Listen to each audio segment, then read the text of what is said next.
Start करें। ठीक है sir. Hello friends, I'm CA Deepak Gupta. I welcome you all in our today's webinar session. Today we have with us CA Arpit Haldiaji, who is very renowned author of all the Taxman GST books. Arpit ji has written many books on the GST topic and which has been published by the Taxman. And today we have among with us the chairman of our ICI Rewari branch, CA Akash Gorji. And friends, you must be aware that we are doing our webinars on the regular basis. This is, I think, Sangamji 14th or 15th webinar session, I guess, or more than that, we have already conducted. And friends, you must be aware that we have launched one international taxation course as well. This is the 7-day course which we are conducting on the daily basis in the evening from 6 p.m. to 8 p.m. And today, Girish Ahuja ji will take the lecture in our today's course. So request you kindly join that course if you have not joined yesterday. And those who have not joined yesterday and would like to join, they can avail the course from today onwards. And yesterday's recording has been uploaded on our YouTube channel. That recording link also we will give you. So yesterday's session you can do it via this YouTube, and from today onwards you can take it on the Zoom app. We have the capacity of 500, but we have got many registrations. So if any of you are not able to join it at 6 p.m., don't panic. We have given the link of our website, Study Cafe, where all our previous recordings as well as the new recording will be available, and live link also we have given. So please don't panic at 6 o'clock. Yesterday also we have seen there are a lot of friends who are calling us to me, Sangamji, Avinashji, and Gyan Prakash Sharma ji. Everyone is available with you, but we have already shared the link with you. If capacity is 500, it is full, then go to the link. You can live watch there. And apart from that, tomorrow we have session on the GST, which will be taken care by this Navya Malhotra ji and Vishal Garg ji. Now, without taking much of your time, I would hand over it to Sangam ji, who will take it this further. Thank you very much, Deepak ji. I give my congratulations to Deepak ji to organizing this webinar. Deepak ji and me both are the co-organizer of this webinar. I thank you, Deepak ji, for providing his support for organizing this webinar. And I also welcome CA Dr. Arpit Haldia ji and CA Akash Gorji. Akash Gorji is currently chairman of Rewari branch. Last year, he was the vice chairman of the Rewari branch, and he qualified his CA in 2014 and currently doing his practice in the Rewari. And he is mainly involved in the statutory audit and internal audit of the companies. So friends, he is a young and dynamic chairman of the Rewari branch, and his leadership, I hope and wish Rewari branch will touch the heights. So friends, I will let you know some more points regarding today's session, that kindly write here all the questions and in Q&A option only. We will try to take all the answer by our renowned faculty, and this shows that 4 questions is already came. It shows, sir, you are too much, you are very renowned in the CA fraternity, because 4 questions are already came before starting your deliberation. And friends, other thing that, as Deepak ji told, you will find the PPT of today's session and the recording through our link. We will provide the link through email to all the participants. So don't worry about the PPT and the recording of today's session. And I request, don't misuse the Q&A option, because sometimes people write hi, thank you, namaste, good evening, kind of thing. Kindly precise your question in limited words so that we can take your question during the session. Otherwise, we have to avoid your session and dismiss it. So now I will not take much time and invite CA Rakesh Gorji to introduce himself and introduce CA Arpit Haldia ji, who is the speaker of today's session. Hand over to Akash ji. Good evening, all members. I'm audible? Yes, you're audible. Yes. I am audible. Oh, thank you, thank you. सबसे पहले तो मैं धन्यवाद कहना चाहूँगा दीपक गुप्ता जी का और संगम अग्रवाल जी का, जिन्होंने मुझे इनवाइट किया कि मैं यहाँ पे एज ए पैनलिस्ट आऊँ और बोल सकूँ। और अर्पित गुप्ता जी के लिए, अर्पित हल्दिया जी को भी मैं गुड इवनिंग कहना चाहूँगा। आकाश जी, अर्पित जी अभी करंटली में पार्टनर हैं परितोष गुप्ता एंड कंपनी में और 2002 से प्रैक्टिस में हैं, और इन्होंने बहुत सी बुक भी लिखी हैं, जीएसटी मेड इजी, जीएसटी ई वे बिल, और समय समय पे ये अपने व्यूज और अपने जो है लोकल जर्नल्स में, वेबसाइट पे अपने आर्टिकल पब्लिश करते रहते हैं। और मुझे पता चला अभी भी अर्पित जी भी ट्रेजरर और सेक्रेटरी रहे हैं जोधपुर ब्रांच के 2010 11 12 में। अब मैं भी हूँ तो मैं समझ सकता हूँ आपने कितना काम किया होगा उस समय पे। और एक चीज जो 36 सीए इंटर में आपकी रैंक है और आपको लगभग 15 साल हो गए हैं इस फील्ड के अंदर। तो और सबसे जरूरी चीज अर्पित जी ने पीएचडी भी की है, comparative study in existing system of sale tax and propose system of VAT. तो मैं अब अर्पित जी को ज्यादा टाइम लेते हुए रिक्वेस्ट करूंगा कि वो हैंडओवर ले और असेसमेंट इन जीएसटी जो सेक्शन 61 से लेके 64 तक है उस पे हम सबको बताएं कि सर कैसे हम हम तीनों की असेसमेंट कर डिग्रियां और सकते हैं। अर्पित जी की अकेले की डिग्रियां बराबर हो जाएगी? अरे नहीं सर नहीं वो सर, तो है ही सर, है ही सर की काफी डिग्री है, सीए है, डीसा है, सीएस है, एलएलबी भी है और पीएचडी भी है। तो सर आपको तो नमस्ते कहने की हुई सर। ठीक है, आपको एक्सपीरियंस भी बहुत ज्यादा है हमसे तो। तो सर आपको हैंडओवर है, आप स्टार्ट कर सकते हैं session. Thank you very much. सबसे पहले मैं दीपक गुप्ता जी का धन्यवाद देना चाहूंगा कि मेरे को ये अपॉर्चुनिटी दी to share the views on assessment under GST. और हमने पूरा असेसमेंट पार्ट ही लेके सेक्शन 61 से 64 का पार्ट लिया है। संगम जी को भी very good afternoon. Akash ji, thank you for introducing me और being a chairman of CA branch, it means a lot for taking the responsibility. Thank you sir, thank you. तो starting with my presentation,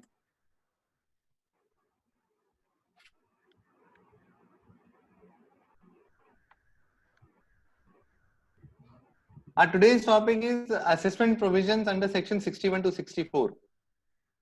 तो अगर अपन assessment provision पे जाने से पहले assessment की definition का डिस्कशन करें तो it has been defined under section 2 clause 11 that it means determination of tax liability.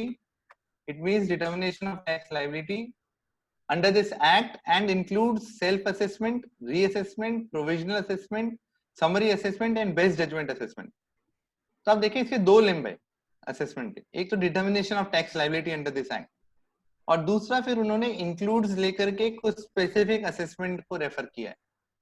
अगर हम प्रिंसिपल्स ऑफ इंटरप्रिटेशन को देखेंगे तो जहां पे मीन्स और इंक्लूड्स की डेफिनेशन आती है, दैट मीन्स ये एक एग्जॉस्टिव डेफिनेशन है और इसके बियॉन्ड असेसमेंट ना तो एक्ट में कंटेम्पलेट किया गया है ना हो सकता है। तो पहली बात आती है determination of tax liability under this act का मतलब क्या है। यहां से हमको मतलब लेना पड़ेगा सेक्शन 73 और 74 जो सीजीएसटी एक्ट के हैं, जहां पे उन्होंने दो प्रोविजन दिए गए हैं in case of mens rea and other than mens rea, जो 73 और 74 को दिखाता है। उसके बाद प्रोविजन दिए सेल्फ असेसमेंट जो सेक्शन 59 है, रीअसेसमेंट हालांकि इसके रिलेटेड कोई प्रोविजन नहीं है, रीअसेसमेंट टर्म इन्होंने दिया है यहाँ पे, provisional assessment section 60, summary assessment and best judgement assessment section 62 और 63। तो इसमें हम सेक्शन 61 से लेके 64 तक को कवर करेंगे। अगर हम इसको ब्रीफली देखें तो सेक्शन 61 जो है वो रिलेटेड है स्क्रूटनी ऑफ रिटर्न्स के लिए, section 62 assessment of non filers of return, section 63 assessment of unregistered persons और section 64 summary assessment in certain special cases. ये चार सेक्शन है जिसमें से पहला सेक्शन है स्क्रूटनी ऑफ रिटर्न्स, जो अपने आप में हालांकि वो असेसमेंट के चैप्टर में है पर अपने आप में वो असेसमेंट की पावर नहीं देता है। अगर स्क्रूटनी में कुछ भी चीज मिलती है तो असेसिंग ऑफिसर को उसके लिए नेसेसरी एक्शन सेक्शन 65, 66, 67 या 73, 74 में इनिशिएट करना पड़ेगा।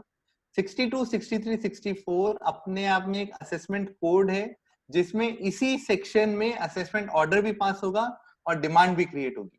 तो ये ब्रीफ इंट्रोडक्शन है। अब हम आगे चलेंगे, वैसे वैसे इन सेक्शंस को डिटेल में डिस्कस करेंगे। आते हैं सेक्शन 61 स्क्रूटनी ऑफ रिटर्न्स। अगर आज की तारीख में सबसे ज्यादा नोटिस किसी सेक्शन में आ रहे हैं तो वो section 61 scrutiny of return, 3B versus 1 का डिफरेंस, 3B वर्सेस 2A का डिफरेंस।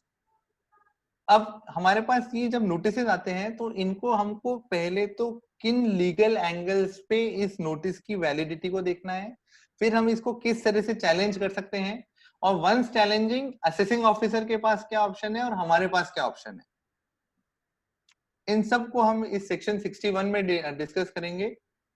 अगर रेलेवेंट रूल की बात करूं तो रूल है रूल 99 अगर मैं फॉर्म्स की बात करूं तो ASMT 10, 11 और 12 ये 3 फॉर्म सेक्शन 61 के लिए रिलेवेंट हैं और जो समय समय पे अलग अलग कारण से यूज किए जाते हैं। ये बेयर सेक्शन है, सेक्शन 61(1).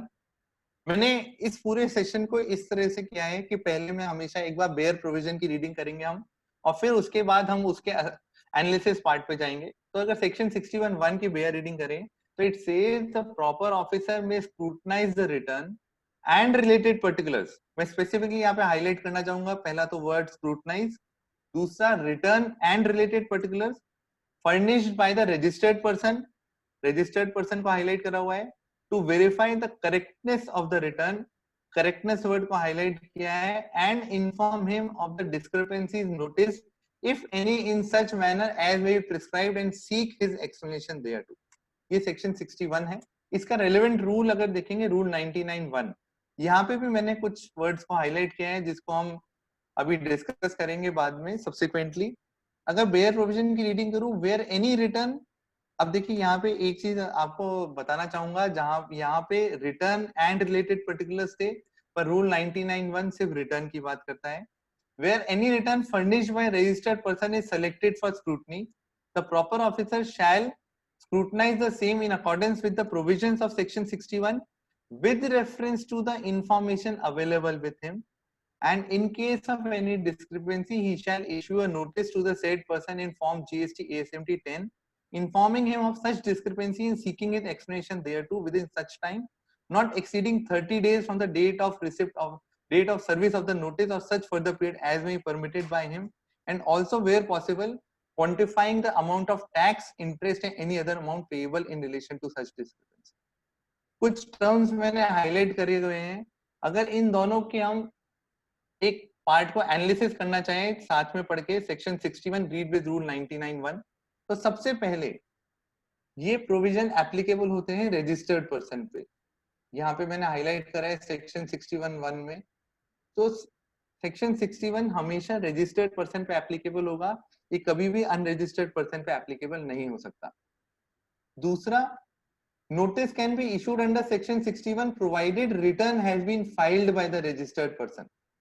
बिना रिटर्न फाइल हुए सेक्शन 61 में कोई नोटिस प्रॉपर ऑफिसर से इशू नहीं किया जा सकता।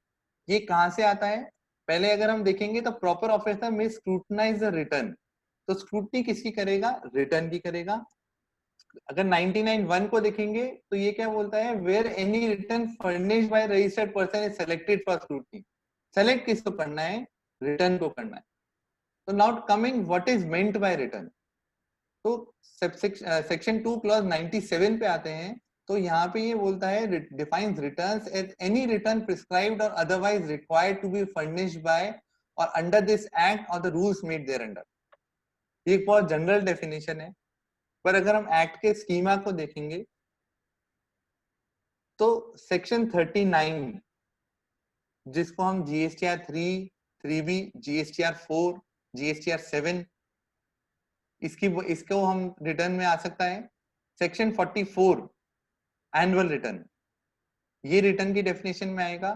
सेक्शन 45 फाइनल रिटर्न जो रजिस्ट्रेशन कैंसिल होने के बाद आता है, वो रिटर्न की डेफिनेशन में आएगा। तो ब्रॉडली अगर हम डे टू डे की बात करें तो सेक्शन 39 जो मेरा 3B है, सेक्शन 44 जो मेरा एनुअल रिटर्न है, सेक्शन 45 जो मेरा फाइनल रिटर्न है, ये मेरे broadly day to day concept में रिटर्न की डेफिनेशन में आएंगे। क्या GSTR 1 एक रिटर्न की डेफिनेशन में आएगा? जी नहीं। अगर हम सेक्शन 37 में देखेंगे तो section 37 is basically statement of outward supplies, जिसके अंदर हम GSTR 1 फाइल कर रहे हैं। तो GSTR 1 जो है वो कभी भी रिटर्न की डेफिनेशन में नहीं आएगा, रिटर्न की डेफिनेशन में हमेशा GSTR 3B आएगा। तीसरा जो पार्ट है मैनर ऑफ स्क्रूटनी, हम अगर देखते हैं सेक्शन 61 में तो ये बोलता है स्क्रूटनी ऑफ रिटर्न्स। ठीक है, स्क्रूटनी ऑफ रिटर्न्स का प्रोविजन है, पर ये अल्टीमेटली स्क्रूटनी होगी कैसे, सिलेक्शन कैसे होगा। अगर मैं पैरामीटर या इनकम टैक्स की बात करूं तो इनकम टैक्स में क्या होता है कि पहले मैं रिटर्न फाइल करता हूं, उस रिटर्न के बेस पे CBDT गाइडलाइंस निकालती है, उन गाइडलाइंस के बेस पे मेरा रिटर्न ई स्क्रूटनी में सेलेक्ट होता है, या कुछ केसेस में ऑफिसर मैन्युअली सेलेक्ट करता है। तो ब्रॉडली ये गाइडलाइंस होती है स्क्रूटनी में केस सिलेक्शन की इनकम टैक्स में। तो क्या जीएसटी में भी ऐसा ही कोई तरीका आएगा कि जिसमें कोई गाइडलाइंस आएंगी, उस गाइडलाइन के बेस पे रिटर्न स्क्रूटनी में सेलेक्ट होंगे, फिर मेरे पास नोटिस आएगा, या फिर ऑफिसर अपने आप ही स्क्रूटनी में रिटर्न सेलेक्ट करके और मेरे को नोटिस देगा? इसके लिए अगर हम देखें तो मैंने यहाँ पे 6th जीएसटी काउंसिल की जो मीटिंग थी उसके एजेंडा और जीएसटी काउंसिल मीटिंग के मिनट्स को रिप्रोड्यूस किया है। 6th जीएसटी काउंसिल मीटिंग में ये स्पेसिफिक डिस्कशन हुआ था कि what would be the mode of selection of scrutiny of returns under section 61, जो मॉडल जीएसटी लॉ में सेक्शन 59 था।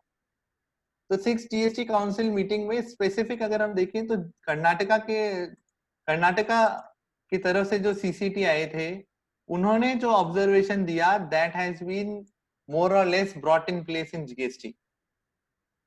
What he said was, CCT Karnataka further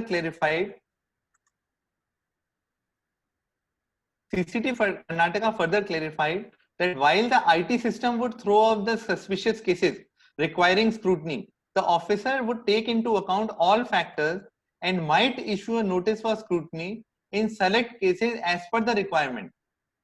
He added that if notice was issued only based on computer analysis, the courts might strike it down on the ground of lack of application of mind. तो अब देखिए क्या बोल रहा है कि IT system suspicious cases को throw up करेगा और उसके बेस पे ऑफिसर डिसाइड करेगा कि क्या मेरे को स्क्रूटनाइज करना है या नहीं करना है रिटर्न को। प्रेजेंट सिनेरियो में ये कैसे एप्लीकेबल हो रहा है? अगर हम देखें तो आईटी सिस्टम एक रिपोर्ट देता है ऑफिसर को कि 3B वर्सेस 1 में ये डिफरेंस है। आईटी सिस्टम एक रिपोर्ट देता है 3B वर्सेस 2A में ये डिफरेंस है। जो सीजीएसटी में डीजीग्राम की विंग है, वहां पे अलग अलग पैरामीटर्स पे रिपोर्ट शेयर होती हैं ऑफिसर्स के साथ में कि इस असेसी ने 95% ऑफ लायबिलिटी अपनी आईटीसी से पे ऑफ करी है। तो आप इसको स्क्रूटनाइज करें कि इसमें ऐसा क्यों हो रहा है। तो ये सब मोड है जहां पे आईटी सिस्टम सस्पिशियस केसेस की एक डिटेल थ्रो कर रहा है ऑफिसर को। अब ऑफिसर उसमें से डिसाइड करेगा कि कौन से केसेस स्क्रूटनी में सेलेक्ट करने हैं या नहीं करने हैं। और ये कंटिन्यूइंग प्रोसेस होगा, ये ऐसा नहीं होगा कि एक लिस्ट आ गई उसमें से सिलेक्शन हो गया। मल्टीपल लिस्ट मल्टीपल टाइम्स पे शेयर होंगी और उन लिस्ट के बेस पे ऑफिसर डिसाइड करेगा कि which cases have to be taken to selected for scrutiny and which cases are not to be selected for scrutiny. चौथा अगर चीज लेते हैं कि स्क्रूटनी में केसेस का सिलेक्शन क्यों होगा, तो अब आप देखें कि सिलेक्शन अगर सेक्शन 61 पे जाएंगे तो ये बोलते हैं कि जो सिलेक्शन होगा would be to verify the correctness of the return. अब ये जो वर्ड करेक्टनेस है इसका मीनिंग क्या है? क्या ये सिर्फ अर्थमेटिकल एक्यूरेसी वेरीफाई करने के लिए है, या इसमें ऑफिसर चाहे तो उस क्लेम की जो मैंने आईटीसी ली है, अगर आईटीसी की स्क्रूटनी के लिए मेरे को नोटिस दिया गया है, तो क्या उस क्लेम की लीगैलिटी को भी चेक कर सकता है कि भाई क्या ये क्लेम जो था वो लीगल था या प्रॉपर था या नहीं था। तो यहाँ पे अगर देखें तो वैसे तो जो वर्ड करेक्टनेस है उसको एक्ट में डिफाइन नहीं किया गया है, पर सुप्रीम कोर्ट का एक डिसीजन है Union of India versus Harish Chandra 27/2014 का, जहाँ पे उन्होंने करेक्टनेस की मीनिंग को डिस्कस किया था और वहां पे उन्होंने बोला था in its ordinary meaning and substance correctness is compounded of legality and propriety and that which is legal and proper is correct. तो जो चीज लीगल होगी और जो चीज प्रॉपर होगी वो करेक्ट होगी। और लीगल और प्रॉपर में मैंने यहाँ पे लिखा है कि मान लीजिए आपको नोटिस दिया गया, उस नोटिस में आपने कोई आईटीसी क्लेम करी है, वो उस नोटिस में जो आईटीसी क्लेम आपने जो करी है उसके लिए वो लीगैलिटी को भी चेक कर सकते हैं कि क्या सेक्शन 16 की कंडीशन फुलफिल करी थी, क्या ये सेक्शन 17(5) में तो फॉल नहीं कर रहा था, और उसके प्रॉपर होने को भी चेक कर सकते हैं कि क्या आपने उसको प्रॉपर रिटर्न में फाइल किया था कि नहीं किया था, प्रॉपर टाइमिंग में आपने उसको क्लेम किया था कि नहीं किया था। तो जो मेरे को जो 61 में नोटिस आएगा to verify the correctness, it can check both legality and it whether the claim was proper or properly claimed or not. अब चीज ये आती है कि मान लीजिए मैंने अपना जीएसटीआर 3B भरा, मैं अक्टूबर 2019 का, मैंने अपना जीएसटीआर 1 भरा अक्टूबर 2019 का। अब ऑफिसर को मेरे जीएसटीआर 1 को चेक करना है, तो अब वो जीएसटीआर 1 के लिए क्या मेरे को नोटिस दे सकता है? तो अगर मैं रूल 99 में वापस जाऊंगा तो वो ये बोलते हैं कि where any return furnished by registered person is selected for scrutiny. इसका मतलब है कि उनको अगर मेरे जीएसटीआर 1 को भी चेक करना है तो पहले मेरे रिटर्न को स्क्रूटनी में सेलेक्ट करना पड़ेगा। तो मेरे को जो नोटिस, जो मेरा जो रिटर्न सेलेक्ट होगा वो पहले 3B सेलेक्ट होगा, और फिर अगर मैं सेक्शन 61 पे जाता हूं तो सेक्शन 61 क्या बोलता है? Proper officer may scrutinize the return and related particulars. तो इसका मतलब है पहले मेरा रिटर्न सेलेक्ट होगा, फिर उसके बाद जीएसटीआर 1 जो मेरा रिटर्न रिलेटेड पर्टिकुलर्स में फॉल करेगा उसको ऑफिसर स्क्रूटनाइज कर पाएगा। पर ऑफिसर डायरेक्टली मेरे को जीएसटीआर 1 का नोटिस दे दे तो ऐसा नहीं होगा, क्योंकि पहले मेरा सिलेक्शन जो होगा वो मेरे रिटर्न का सिलेक्शन स्क्रूटनी में होगा।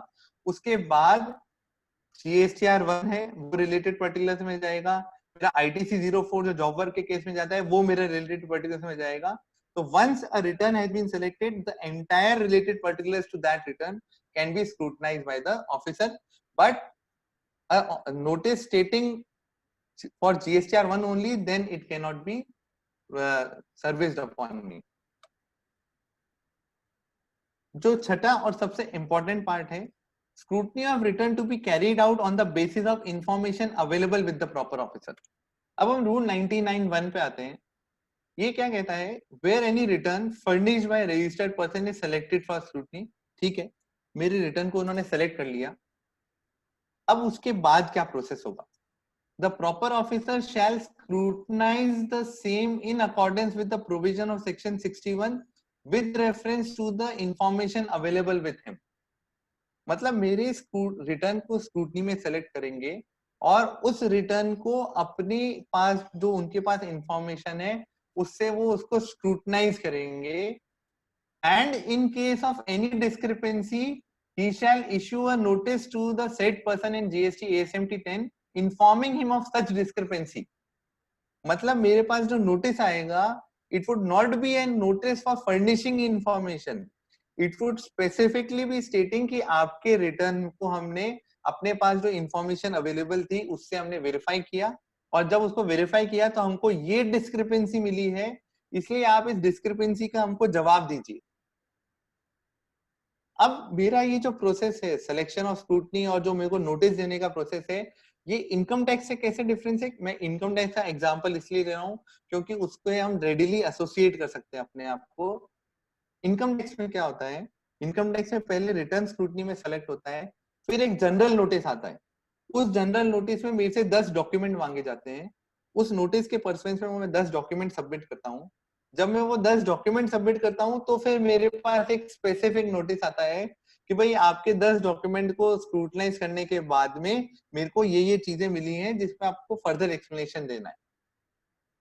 तो वो मेरे यहाँ पे सेकेंड पार्ट होता है। पर यहाँ पे जब वो return section 61 read with rule 99 में कोई रिटर्न स्क्रूटनी के लिए सेलेक्ट हो रहा है, तो ऐसा नहीं हो सकता कि आपके पास सेक्शन 61 में ASMT 10 में जो पहला नोटिस आएगा उसमें आएगा कि आप मेरे को books of accounts, bill, voucher और सब चीजें मेरे को प्रोड्यूस करिए।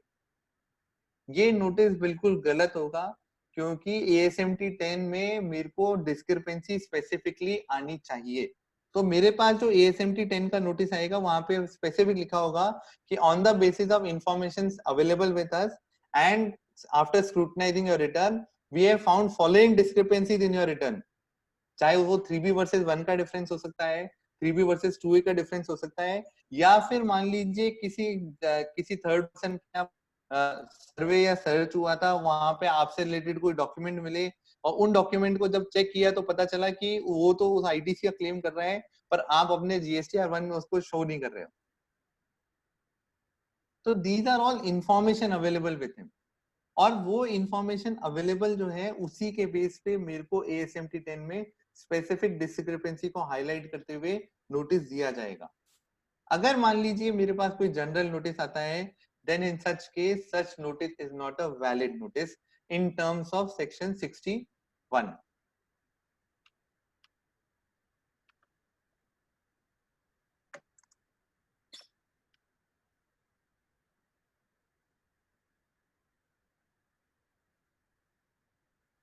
अब मैं एक चीज आपको डिस्कस करते हैं कि what is meant bye information available. जो टर्म यूज किया गया है इंफॉर्मेशन अवेलेबल का, what is meant bye information available. तो हालांकि ये टर्म भी कहीं डिस्कस नहीं है, पर केरला हाईकोर्ट ने अपनी united mercantile company limited versus commission of income tax Kerala में ये चीज बोली थी कि whatever is available in the file of income tax officer that would be treated as information available with him. Whatever the papers have been filed before him, that would be treated as information available with him. And information available includes both information related to true and correct state of law and information relating to facts of the case. तो मेरे पास information law की भी हो सकती है और facts of the case की भी हो सकती है, और उस information available के बेस पे मेरे को assessing officer जो मेरा proper officer है वो मेरे को notice issue करेगा। तो चलिए रूल 99(1) में मेरे को ASMT 10 में इशू कर दिया notice. Now coming to section 66(2) with rule 99(2). अब मान लीजिए किसी टैक्स पेयर के पास नोटिस आ गया, तो उसके पास दो ऑप्शन अवेलेबल होंगे। पहला ऑप्शन तो अवेलेबल होगा जहां पे वो डिस्क्रिपेंसी को एक्सेप्ट कर लेगा। मैं मानता हूं कि ये डिस्क्रिपेंसी थी and I am ready to pay the due tax, interest or any other amount arising out of that discrepancy. दूसरा, वो उस डिस्क्रिपेंसी को एडमिट नहीं करता है, पर वो अपना एक्सप्लेनेशन एक फर्निश करता है। जहां पे वो अपना एक्सप्लेनेशन फर्निश कर रहा है या डिस्क्रिपेंसी को एडमिट कर रहा है, तो वहां पे वो ASMT 11 में उसका रिप्लाई प्रॉपर ऑफिसर को फर्निश करेगा। तो एसएससी के पास जैसे ही ASMT 10 में नोटिस आएगा, उसके बाद दो ऑप्शन है, आइदर टू एडमिट इट और फर्निश एन एक्सप्लेनेशन। वो एडमिशन या एक्सप्लेनेशन जो भी फर्निश करना है, that would B furnish in ASMT 11 by the tax payer registered person. अब जब वो उसने अपना एक्सप्लेनेशन फर्निश कर दिया, तो ऑफिसर के सामने तीन ऑप्शंस होंगे। Either he can accept the application, accept the explanation and drop the proceedings which has been given in section 61(2). In case the explanation is found acceptable, the registered person shall be informed accordingly and no further action shall be taken in this regard. और rule 99(3) बोलता है कि जहां पे भी explanation proper मिला assessing officer को, तो वो ASMT 12 में उनको इन्फॉर्म कर देगा। तो ये तो वो सिनेरियो है जहां पे मैंने as a tax registered person explanation दिया और उनको वो एक्सप्लेनेशन प्रॉपर लगा और उन्होंने ASMT 12 इशू कर दिया। पर इसके अलावा भी दो सिनेरियो हो सकते हैं। वो दो सिनेरियो क्या हो सकते हैं जो सेक्शन 61 सबसेक्शन 3 में बताए गए हैं, कि जहां पे रजिस्टर्ड पर्सन ने बोला था कि मैं टैक्स पे कर दूंगा, और जिस महीने में उसने एक्सेप्ट किया उस महीने के रिटर्न में या तो उसने पे नहीं किया, जो हमारे सेक्शन 61 में दे रखा है, where the registered person after accepting the discrepancies fails to take the corrective measure in his return for the month in which the discrepancy is accepted. जैसे हम एग्जांपल लेते हैं कि मान लीजिए नवंबर 2019 का रिटर्न आपका स्क्रूटनी में सिलेक्ट हुआ और नोटिस मिला आपको जनवरी 20 में। जनवरी 20 में जब नोटिस मिला तो आपने ASMT 11 में एक्सेप्टेंस भेज दिया कि I admit the mistake and I would correct it in the return for the month of January 20.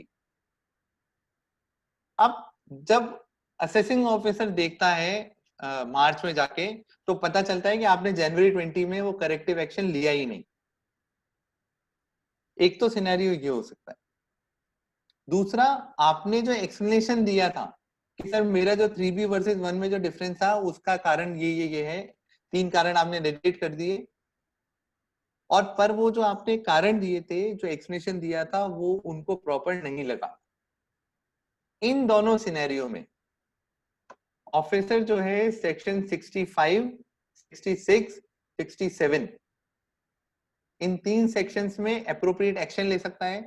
Section 65 है audit bye departmental authority, section 66 है ऑडिट बाय चार्टर्ड अकाउंटेंट और a cost and management accountant on behalf of department. Section 67 है सर्वे, search या inspection. तो इन तीन section में चाहे तो जब उसको लगा कि यार आपने बोला था कि जनवरी 20 में हम करेक्टिव एक्शन ले लेंगे, but the corrective action has not been taken in January 20, or the explanation as furnished by the registered person is found not to be acceptable by the proper officer, then either he can initiate action under section 65, 66, 67 or proceed to determine the tax and other dues under section 73 and 74, 73 और 74, जहां पे वो DRC 01A और 1 आपको issue करेंगे और फिर उसके बाद सब्सिक्वेंट एक्शन लिया जाएगा। तो आप ये देखेंगे कि जहां पे रजिस्टर्ड पर्सन ने एक्सप्लेनेशन फर्निश किया, वहां पे ASMT 12 में असेसिंग ऑफिसर चाहे तो ड्रॉप कर सकता है, पर जहां पे उन्होंने फर्निश किया एक्सप्लेनेशन पर वो प्रॉपर नहीं लगा, या फिर सेकेंडली जिस मंथ में एक्सेप्ट किया था उस मंथ के रिटर्न में करेक्टिव एक्शन नहीं लिया गया, तो आज 61 में डिमांड नहीं निकालेगा। either he would take an action under 65, 66, 67 or he would assess and determine the tax under 73 or 74. That means section 16(1) is not a complete code in itself for the purpose of assessment. It only empowers the proper officer to scrutinize the record, inform the assessee, and in case assessee does not take corrective action, then take further action in other sections as have been provided under section 61(3). तो हमको ये बहुत ध्यान रखना है कि 61 is not an assessment section, it is only a section for scrutiny of returns.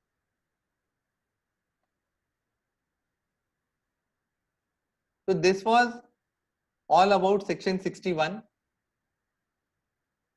how scrutiny of returns would be taken care of. तो अब मान लीजिए अगर हम उस हाइंडसाइड में बात करें सेक्शन 61 के, तो अगर मेरे पास नोटिस आता है मेरे ऑफिसर का कि there is a difference between 3B and 2A, तो अब मेरे पास क्या ऑप्शन होगा, मेरे पास ASMT 10 आएगा, उस ASMT 10 में स्पेसिफिक लिखा होगा इस मंथ का रिटर्न आपका स्क्रूटनी के लिए सेलेक्ट किया गया है, उस मंथ का हमने जब 3B वर्सेस 2A आपका मैच किया तो उसमें मान लीजिए 5 लाख रुपए का डिफरेंस आ रहा है, तो you are requested to furnish an explanation और पे द ड्यू अमाउंट।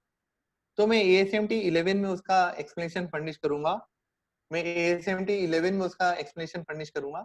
एक मिनट, ये मैं 1 मिनट लैपटॉप को रिचार्ज पे डाल रहा हूँ।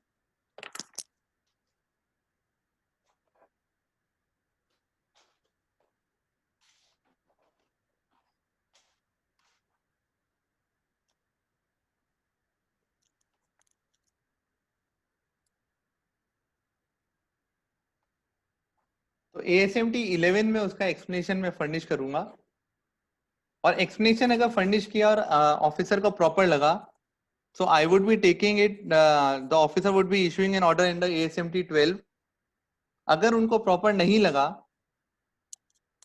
तो they would be taking further action in section 65, 66, 67 or determine the due tax or demand under 73 and 74. अब चीज आती है कि क्या सेक्शन 61 में कोई टाइम लिमिट है नोटिस इशू करने की?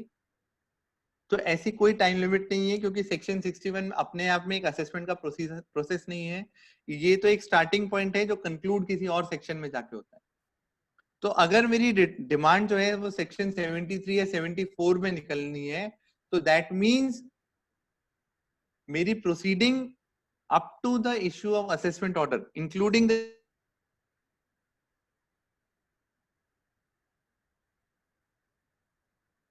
time limit has been prescribed under section 61. Now coming to section 62. देखिए सेक्शन 61 जहां स्क्रूटनी ऑफ रिटर्न्स की बात कर रहा था, सेक्शन 62 जो है वो assessment of non filers of returns की बात कर रहा है। तो यहाँ पे सेक्शन 62 जो है अपने आप में कंप्लीट कोड है which provides or empowers the assessing officer to pass an order of demand of tax and interest under section 62. अगर मैं देखूं तो इसके लिए कौन से एप्लीकेबल सेक्शन रूल्स या फॉर्म्स हैं? सेक्शन 62 के साथ में सेक्शन 46 है, एप्लीकेबल रूल है रूल 100 के साथ में रूल 142 और रूल 68। एप्लीकेबल फॉर्म्स है GSTR 3A, ASMT 13, DRC 07 and DRC 08। अब सेक्शन 62 कैसे हमारे डे टू डे में काम आ रहा है, अगर हम देखें तो जनरली अगर किसी जने ने रिटर्न फाइल नहीं किया है तो उसको जो नोटिस आ रहे हैं वो सेक्शन 62 में आ रहे हैं।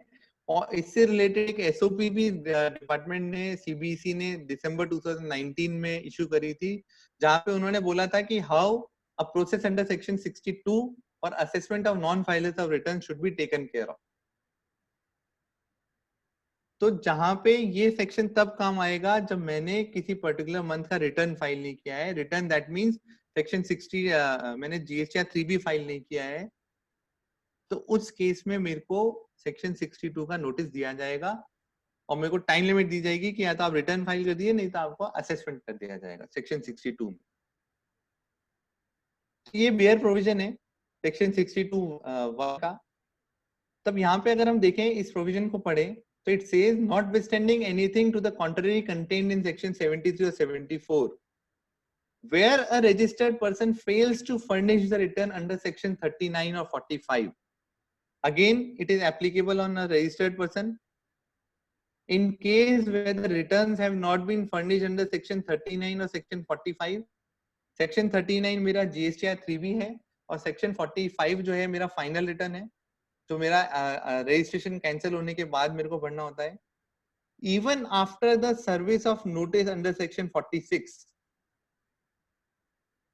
मतलब मेरे को 39 और 45 का 39 सेक्शन 39 या सेक्शन 45 में मैंने रिटर्न फाइल नहीं किया, उसके पर्सुएंट से मेरे को सेक्शन 46 में नोटिस भी दे दिया गया, उसके बाद भी मैंने रिटर्न फाइल नहीं किया।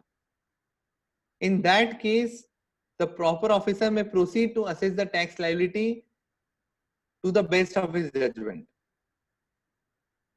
अब यहाँ पे एक बार हम स्टॉप करते हैं और एक बार इस सेक्शन को देखते हैं कि क्या क्या रेलेवेंट प्रोविजंस हैं जहां पे हमको इसका ध्यान रखना है। पहला तो जीएसटीआर 3B और जीएसटीआर 10, इन दो के लिए सेक्शन एप्लीकेबल होगा।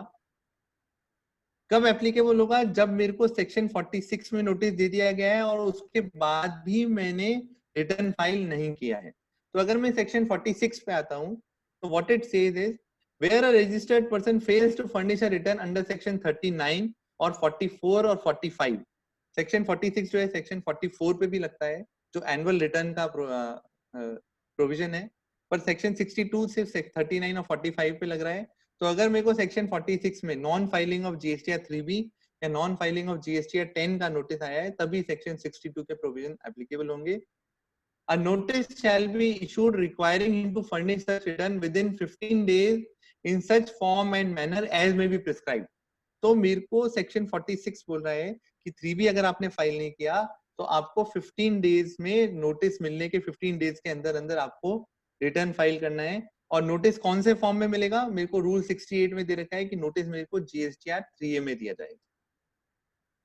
तो अब मान लीजिए मैंने अपना नवंबर 2019 का रिटर्न फाइल नहीं किया, 20 दिसंबर 2019 तक मेरे को रिटर्न फाइल करना था, मैंने रिटर्न फाइल नहीं किया।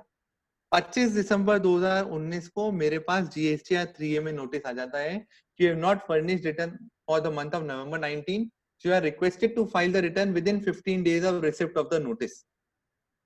तो अब 25 दिसंबर से मेरे को 15 दिन मिलेंगे। अब 15 दिन जब हुए और उन 15 दिन के अंदर अंदर भी मैंने रिटर्न फाइल नहीं किया, तो क्या सेक्शन 62 में मेरे को वापस नोटिस दिया जाएगा कि आपने रिटर्न फाइल नहीं किया है तो क्यों नहीं आपके अगेंस्ट सेक्शन 62 में प्रोसीडिंग इनिशिएट की जाए?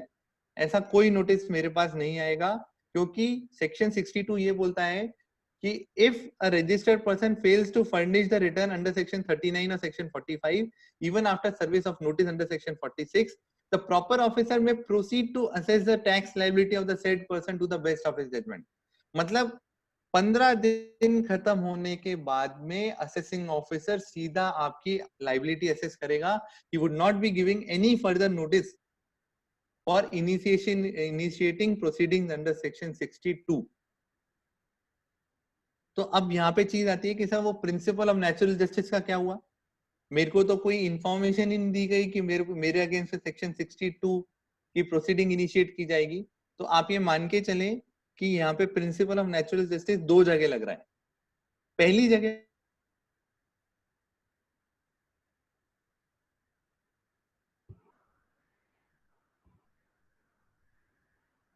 फ्रेंड्स अर्पित जी का आई थिंक नेट डिस्कनेक्ट हो गया है.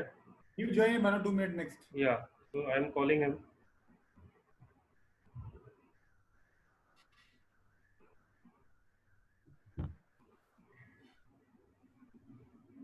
So friend, right now we have 15 questions. We will try to take all the questions at the end of the session. So don't worry, we'll take your all the questions. And still you have any other question, you can write your questions. And in last 15 minutes, we'll take all the questions.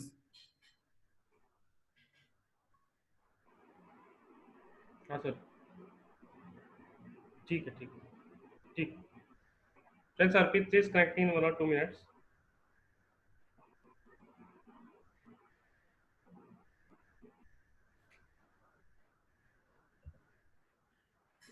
Friends, I am again. That estimate has to be based on relevant material or information collected. तो इसका मतलब है अगर उनके पास, जैसे मान लीजिए मैं आपसे एक प्रैक्टिकल केस डिस्कस करता हूँ. अर्पित जी सॉरी टू इंटरप्ट यू, आपकी पीपीटी शायद नहीं आ रही है. अगर आपने रन कर रखी है तो जस्ट टू रिमाइंड यू, अगर पीपीटी चला रखी है तो we are not able to see the PPT. अच्छा,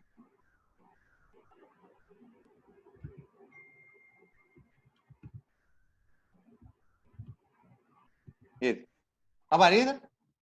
yes sir. Now it is visible. ठीक है. यस.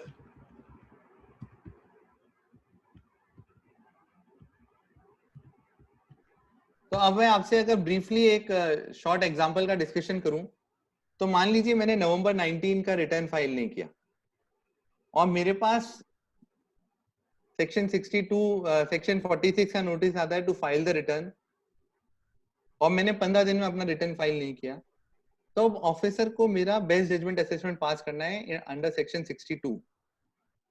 तो उसके लिए ये कंडीशन है कि उसके पास जो relevant material on record available है और जो इन्फॉर्मेशन उसने कलेक्ट करी है उसके बेस पे वो ऑर्डर पास होगा. तो अब अगर मेरा सेक्शन 62 में उनको ऑर्डर पास करना है, तो what would be the information available with him? The information available with him would be, supposedly अगर मैंने GSTR 1 फाइल कर दिया है तो उससे मेरी आउटपुट लायबिलिटी उनको पता चल सकती है, और वंस आउटपुट लायबिलिटी पता चल गई तो उसमें कुछ एस्टिमेट लगा करके, ये मानते हुए कि हो सकता है कि इसमें कुछ लायबिलिटी उन्होंने शो नहीं करी हो, या फिर प्लस माइनस करके वो उसको पास कर सकते हैं. या फिर मैंने अपना 1 फाइल नहीं किया है, तो मान लीजिए मेरे सप्लायर्स ने अपना 1 फाइल किया और मेरा GSTR 2A उनके पास डाउनलोड होता है, और वो देखते हैं कि जितनी इन्होंने उनका वो मेरा पास ट्रैक देखते हैं कि मेरे 2A में जनरली 1 लाख रुपए की क्रेडिट आती है हर महीने, और उसको मैं 2 लाख रुपए की सेल दिखाता हूँ, आउटपुट लायबिलिटी दिखाता हूँ. तो ब्रॉडली अगर मेरे नवंबर 19 के 2A में मान लीजिए 1.5 लाख रुपए की क्रेडिट आ रही है, तो वो उसको 3 लाख, 4 लाख या 5 लाख तक पहुंचा सकते हैं. पर ऐसा पॉसिबल नहीं होगा कि वो 1.5 लाख की क्रेडिट को वो 1 करोड़ की लायबिलिटी मेरी निकाल देंगे.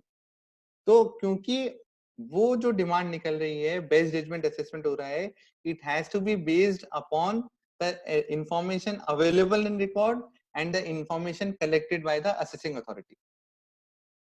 अगला केस हम लेते हैं, assessing officer needs to consider all relevant material on record. ये हमने डिस्कस कर ही लिया.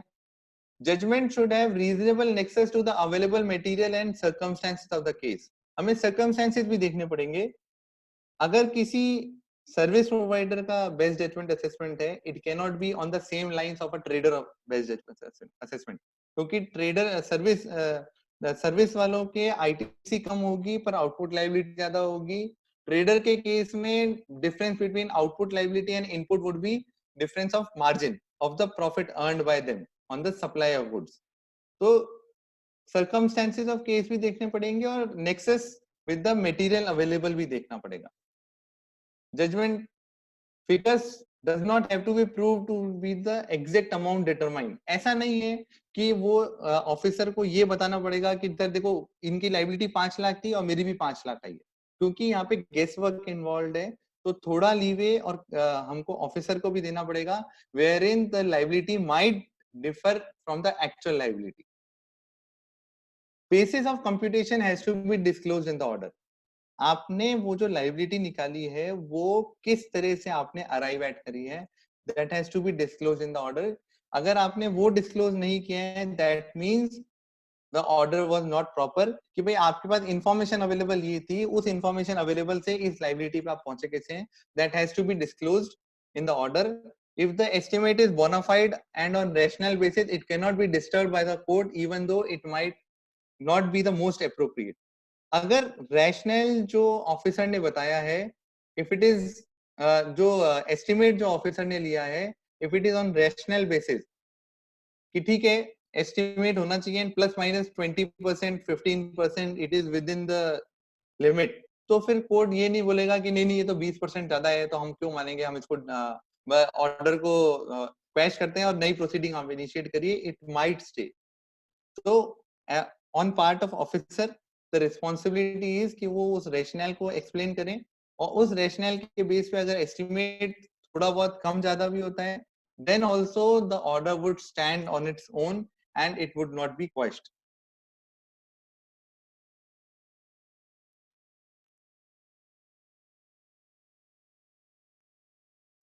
तो इंफॉर्मेशन जो अवेलेबल है या गैदर्ड हुई है उसके बेस पे बेस्ट जजमेंट असेसमेंट होगा, और ऐसा नहीं है कि बेस्ट जजमेंट असेसमेंट करते हुए officer has unfettered power to create any demand to his liking. It has to be based on available information available. Time limit है कि अपने आप में असेसमेंट कोड है section 62, so the time limit is within a period of 5 years from the date specified in for furnishing of annual return under section 44. तो अगर मैं 2017-18 की बात करूं तो उसकी जो ड्यू डेट थी एनुअल रिटर्न की वो 5 फरवरी या 7 फरवरी as applicable to relevant SSS की. तो उसके 5 साल के अंदर अंदर ऑर्डर जो है वो सेक्शन में पास किया जा सकता है. जब ये सेक्शन 62 में ऑर्डर पास किया जाएगा जब तो फिर असेसिंग ऑफिसर DRC 07 के थ्रू इसकी लाइबिलिटी अपलोड करेंगे. DRC 07 के थ्रू ऑनलाइन इसकी लाइबिलिटी अपलोड करी जाएगी and once a liability has been uploaded it would start showing in the liability register of the registered person. अब उसके बाद what would be the option available with the assessee. The option available with the assessee would be if यहाँ पे दो option होंगे. पहला option act ने again जो मैं बोल रहा था कि दो जगह principle of natural justice follow किया है. एक तो 15 दिन का समय दिया है सेक्शन 46 में. दूसरी जगह कैसे फॉलो किया है कि दूसरी जगह रजिस्टर्ड पर्सन को बोला गया है कि ऑर्डर मिलने के 30 दिन के अंदर अंदर अगर आप रिटर्न फाइल कर देते हैं तो ये ऑर्डर जो है जो सेक्शन 62 में पास किया गया था it would be deemed to have been withdrawn. तो अगर मान लीजिए मेरे को ऑर्डर मिला 15 जनवरी 2020 को, उसके 30 डेज के अंदर अंदर मैंने अपना रिटर्न फाइल कर दिया वैलिड रिटर्न 3B, तो वो ऑर्डर जो है वो डीम्ड टू बी विड्रॉन हो जाएगा और ऑफिसर को DRC 08 के थ्रू इसको विड्रॉ करना पड़ेगा. And once DRC 08 is electronically uploaded on the portal my earlier liability would stand nullified and whatever I have shown in GSTR 3B would be my final liability for that month to, which has been declared by me on self assessment basis. तो दो जगह section 62 principle of natural justice देता है. पहला आपको 15 दिन देता है रिटर्न फाइल करने के, दूसरा आपको 30 दिन और देता है ऑर्डर मिलने के बाद रिटर्न फाइल करने के लिए. अब चीज ये आती है कि मान लीजिए किसी ने 30 दिन के अंदर रिटर्न फाइल नहीं किया, अब क्या होगा? क्या वो असेसिंग ऑफिसर के पास जाकर के वो 30 दिन का टाइम लिमिट बढ़वा सकता है? क्या वो अपीलेट अथॉरिटी के पास जाकर के 30 दिन का टाइम लिमिट बढ़वा सकता है? क्या वो हाई कोर्ट अप्रोच कर सकता है कि आप ये 30 दिन का टाइम लिमिट जो है वो इंक्रीज करिए?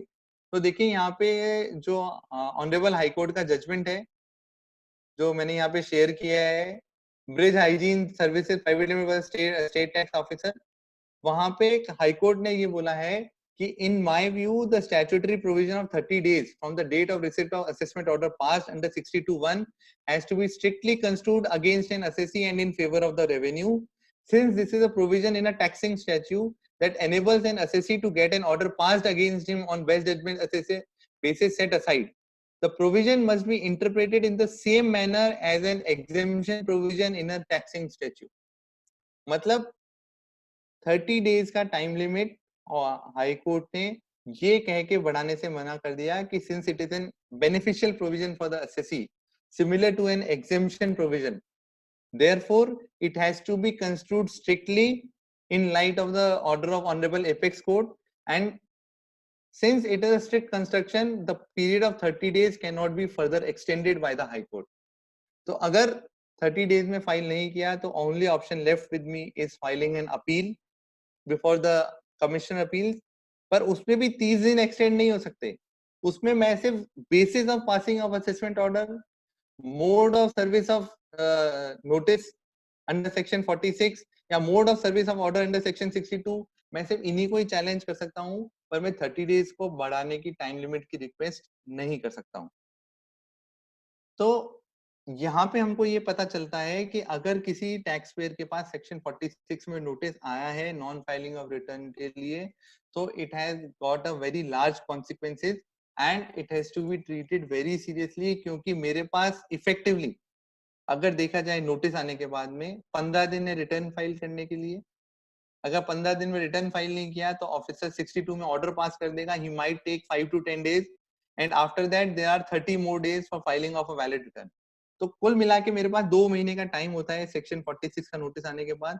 पर अगर ब्रॉडली उस 2 महीने में मैंने कुछ भी नहीं किया और ऑर्डर पास हो गया सेक्शन 62 में और 30 दिन निकल गए, then there is a serious problem for the consequences to be faced by the assessee. तो ये प्रोविजन था सेक्शन 62 का in case of non filing of return. Now coming to section 63, assessment of unregistered person. अब यहाँ पे भी आप देखेंगे 63 जो बोल रहा है वो असेसमेंट की बात कर रहा है. That is it is a complete code in itself. यहाँ पे भी ऑफिसर के पास पावर है टू पास एन ऑर्डर, तो वो असेसमेंट का ऑर्डर पास कर सकता है. एप्लीकेबल किस पे होगा? जब कोई अनरजिस्टर्ड पर्सन का असेसमेंट करना है. अभी तक हमने सेक्शन 61 देखा था, सेक्शन 62 देखा था, वो दोनों के दोनों प्रोविजन रजिस्टर्ड पर्सन पे एप्लीकेबल हो रहे थे. पर सेक्शन 63 जो है वो अनरजिस्टर्ड पर्सन पे एप्लीकेबल होता है. रेलेवेंट सेक्शन है सेक्शन 63. एप्लीकेबल रूल है रूल 100. और अगर फॉर्म्स की बात करें तो ASMT 14 शो कॉज नोटिस है, DRC 01 समरी है जो अपलोड होगी शो कॉज नोटिस के साथ में, ASMT 15 उसका असेसमेंट ऑर्डर है और DRC 07 है समरी ऑफ द ऑर्डर. तो अगर इसका बेयर प्रोविजन देखा जाए सेक्शन 63 का, तो what it says is where a taxable person, अब यहाँ पे रजिस्टर्ड पर्सन नहीं है, वर्ड टैक्सेबल पर्सन यूज किया हुआ है.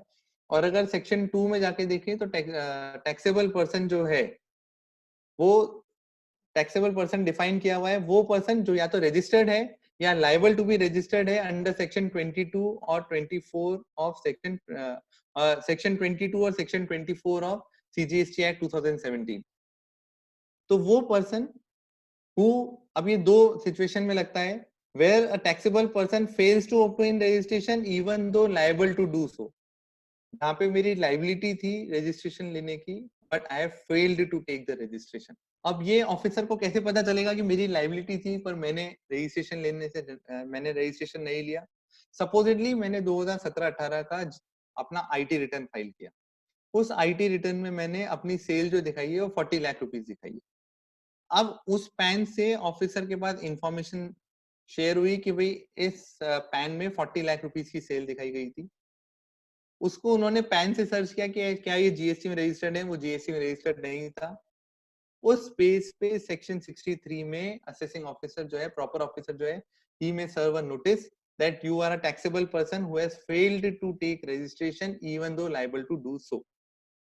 दूसरा सिचुएशन है where registration has been cancelled under subsection 2 of section 29 but who was liable to pay tax. यहाँ पे अगर हम देखेंगे तो सेक्शन 63 में सेक्शन 29 सबसेक्शन 2 ही दिया हुआ है, सबसेक्शन 1 ऑफ सेक्शन 29 नहीं दिया हुआ है. Section 29 basically pertains to cancellation of registration. तो सेक्शन 29 में कैंसिलेशन ऑफ रजिस्ट्रेशन 29(1) 29(2) दोनों में हो सकता है, पर यहाँ पे 29(2) दिया है, 29(1) नहीं दिया है. क्यों नहीं दिया है? हालांकि इसका कोई स्पेसिफिक रीजन नहीं है, पर अगर हम 29(1) को देखें तो 29(1) में 3 सिचुएशन है जहाँ पे रजिस्ट्रेशन कैंसिल हो सकता है. पहला तो सिचुएशन वो है जहाँ पे बिजनेस डिसकंटिन्यू हो गया है. इसका मतलब है कि once business is discontinued the liability to pay tax in future would not be there. दूसरी सिचुएशन है where there is any change in constitution of business. ये वो सिचुएशन होगी जहाँ पे मेरा बिजनेस जो है वो कॉन्स्टिट्यूशन चेंज हो गया है, मैंने प्रोप्राइटरशिप से पार्टनरशिप में चेंज कर लिया, इसका मतलब है कि जब बिजनेस ही डिसकंटिन्यू हो गया on account of change of constitution, मतलब रेगुलर लैंग्वेज में बोलते हैं डिसकंटिन्यूएंस ऑफ बिजनेस, या फिर हम बोले कि बिजनेस का कॉन्स्टिट्यूशन चेंज हो गया इसलिए प्रोप्राइटरशिप में मेरे को टैक्स पे करने की लायबिलिटी नहीं रहेगी।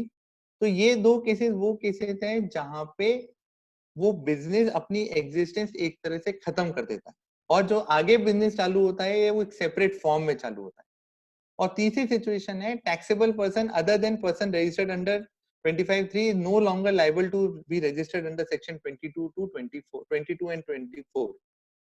तो जहां पे रजिस्टर्ड पर्सन का रजिस्ट्रेशन ही इसलिए कैंसिल किया गया कि वो आगे लाइबल नहीं है, तो फ्यूचर में उसकी लाइबिलिटी आने का क्वेश्चन बहुत रिमोट रह जाता है, क्योंकि असेसिंग ऑफ टैक्स पेयर खुद बोल रहा है, असेसिंग ऑफिसर उसके रिकॉर्ड्स चेक कर रहा है और उसके बाद अपना ऑर्डर वो पास कर रहा है। इसलिए 29(1) जो है प्रिज्यूमर, ये प्रिजम्पशन है हमारा कि क्योंकि या तो बिजनेस डिसकंटिन्यूड है या कॉन्स्टिट्यूशन चेंज है या टैक्स पेयर ने खुद ने बोला है और असेसिंग ऑफिसर ने उसको वेरीफाई किया है, इसलिए 29(1) जो है वो सेक्शन 63 का पार्ट नहीं है। पर 29(2) पार्ट है सेक्शन 63 का। अगर 29(2) हम देखेंगे तो वहां पे ये सारी सिचुएशन दे रखी है, और एक सिचुएशन जो हम सबसे रिलेटेड है और जिसमें काफी जनों के नोटिस भी आए हैं और कैंसिलेशन भी हुआ है रजिस्ट्रेशन का, any registered person other than a person specified in clause B who has not furnished returns for a continuous period of 6 months। मतलब जहां पे 6 महीने तक रिटर्न फाइल नहीं किए गए हैं, वहां पे टैक्स जो प्रॉपर ऑफिसर है ही में कैंसिल द रजिस्ट्रेशन। और ऐसे बहुत सारे इंस्टेंसेस हैं जहां पे 6 महीने का रिटर्न फाइल नहीं होने के कारण टैक्स पेयर्स की रजिस्ट्रेशन अर्पित जी, कैंसिल कर। हाँ जी, we are lacking behind the time, 5 हो गए हैं, हाँ क्वेश्चन आंसर्स भी लेने हैं। I think there are 32 questions, okay, तो आप जितना जल्दी कंक्लूड करें थोड़ा सा।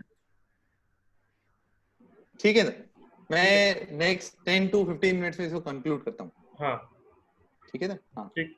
तो 29(2) में अगर किसी को 6 महीने के अंदर अंदर नोटिस, 6 महीने का रिटर्न उसने फाइल नहीं किए हैं, तो सेक्शन 29(2) में उसका रजिस्ट्रेशन कैंसिल किया जा सकता है, और ऐसे बहुत सारे रजिस्ट्रेशन कैंसिल भी करे गए।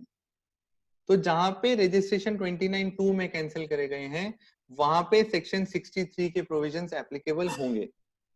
और सेक्शन 63 में अगर आप देखेंगे तो वापस सेक्शन क्या बोलता है, the proper officer may proceed to assess the tax liability, again on the similar lines of section 62, कि वो बिना नोटिस दिए हुए proceed to assess the tax liability कर सकता है।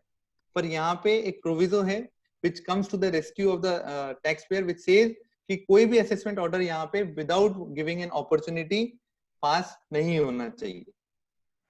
तो best proceed to assess the tax liability of such taxable person to the best of his judgment, again similar language of section 62, to the best of his judgment। पर यहाँ पे अगर देखा जाए तो दो कंडीशन जो वहां पे थी, on the basis of material available on record और द इंफॉर्मेशन कलेक्टेड, वो कंडीशन यहाँ पे नहीं है। वो कंडीशन क्यों नहीं है यहाँ पे, क्योंकि ये अनरजिस्टर्ड पर्सन है, और अनरजिस्टर्ड पर्सन से रिलेटेड इंफॉर्मेशन न तो 2A में दिखती है न 1 में आती है, इसलिए ये दो कंडीशन जो 62 में थी वो 63 का पार्ट नहीं है। तो अब क्या वो दो कंडीशन 63 का पार्ट नहीं है, तो असेसिंग ऑफिसर को एक अनफेटर्ड पावर मिल गई कि मैं बस बेस्ट जजमेंट पास कर दूंगा और मैं कुछ भी लायबिलिटी निकाल सकता हूँ? जी नहीं, ऐसा नहीं है। यहाँ पे भी मैंने कोई रेलेवेंट डिसीजन शेयर किए हैं जो आपको पीपीटी में मिल जाएंगे, जिसको आप देख सकते हैं। वैसे उनकी हेडिंग जो है वो एक बार कर रहा हूँ कि whether provision of section 63 gives an unfettered power to assess the person to an estimate which is a pure guesswork, तो ऑनरेबल केरला हाई कोर्ट ने बोला था कि नहीं, ऐसा नहीं है। It has to be, since it is a exercise of quasi judicial power, so it has to be judiciously and capriciously used by the proper officer. ये मैंने डिसीजंस शेयर किए हैं, मोर और लेस ये डिसीजंस, और सेक्शन 62 में हमने जो डिसीजन शेयर किए हैं वो एक कंप्लीट कोड इन इटसेल्फ है, that how assessment of best judgment should be passed by the proper officer under section 62 और 63। इसकी टाइम लिमिट क्या है? इसकी टाइम लिमिट वही है 5 साल from the date of due date of furnishing of annual return under section 44।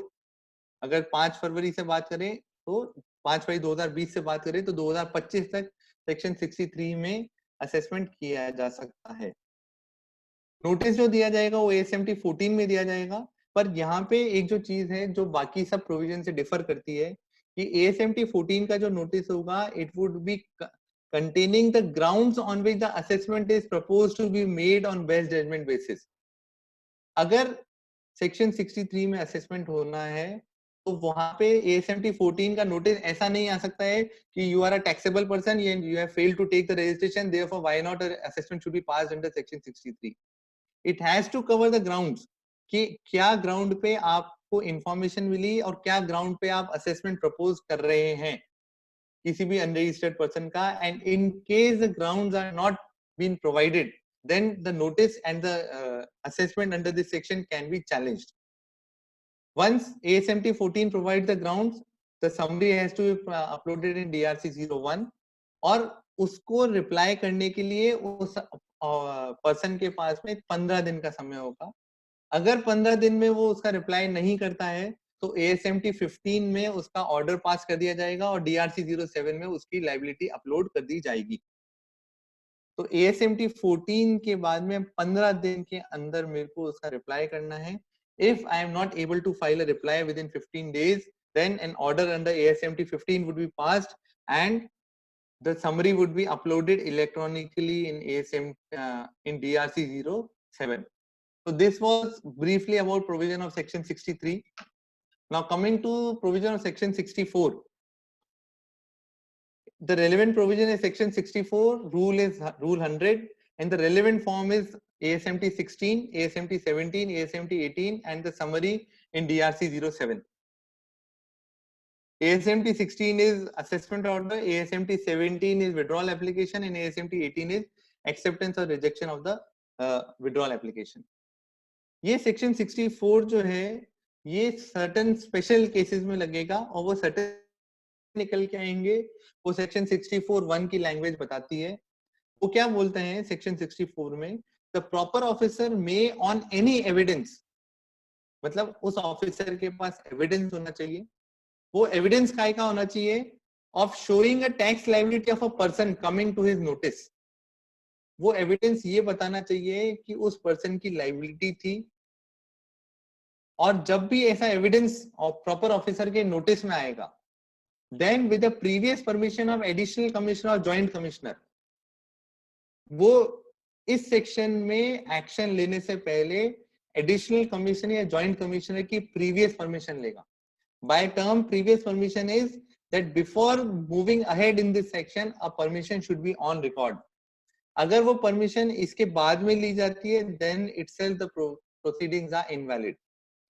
अगर evidence आ गया, एविडेंस प्रॉपर ऑफिसर के नोटिस में आ गया, उससे पता चला कि एक पर्सन की टैक्स लायबिलिटी है, उन्होंने प्रीवियस परमिशन ले ली एडिशनल कमिश्नर या जॉइंट कमिश्नर की, then the section says that the proper officer may proceed to assess the tax liability of such person to protect the interest of revenue. मतलब यहाँ पे कोई नोटिस नहीं दिया जाएगा सेक्शन 64 में, directly assessment of tax liability होगी. पर ये कब हो सकता है? जब प्रॉपर ऑफिसर ये बताएगा कि such action is necessitated to protect the interest of revenue and issue an assessment order, अगर उसके पास सफिशिएंट ग्राउंड्स हैं to believe that any delay in doing so may adversely affect the interest of the revenue. मतलब उसको court में proper officer को ये prove करना पड़ेगा कि अगर मैंने डिले किया होता तो शायद रेवेन्यू का इंटरेस्ट अफेक्ट हो जाता. अगर वो ग्राउंड्स प्रूव नहीं कर पाते हैं प्रोसीडिंग्स में, सब्सिक्वेंट अपीलेट प्रोसीडिंग्स में, then the order is liable to be questioned, but it gives a very wide power to the officer to directly proceed to assess the tax liability without issuance of notice. Section 62 में तो फिर section 46 का notice आता था, section 63 में ASMT 14 में notice आता था, पर सेक्शन 64 में तो डायरेक्टली असेसमेंट का ऑर्डर आएगा. उस ऑर्डर को जस्टिफाई करने के लिए ऑफिसर को बताना पड़ेगा कि डिले करता तो रेवेन्यू का इंटरेस्ट क्या नुकसान हो जाता. इंटरेस्ट मतलब रेवेन्यू को वो कलेक्शन मिल नहीं पाता. ASMT 16 में ये ऑर्डर इशू होगा और उसकी समरी जो है वो DRC 07 में इलेक्ट्रॉनिकली अपलोड होगी. ये मैंने एविडेंस का वर्ड और इसमें शेयर किए हैं. प्रोविजो सेक्शन 64(1) का आप प्रोविजो देखेंगे तो ये प्रोविजो ये बोलता है कि जहां पे टैक्सेबल पर्सन है जो एसर्टेनेबल नहीं है और वो लाइबिलिटी प्रॉपर ऑफिसर को लग रहा है कि सप्लाई ऑफ गुड्स से रिलेटेड है, तो ऐसे केस में जो जना उस समय गुड्स का इंचार्ज है उसी को टैक्सेबल पर्सन मान करके असेसमेंट कर दिया जाए।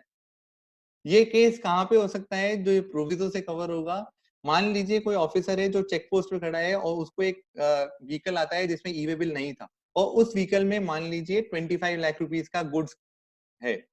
अब ऑफिसर ये एसेटेन नहीं कर पा रहा कि who is the supplier and who is the recipient, क्योंकि उसके पास कोई डॉक्यूमेंट्स नहीं है।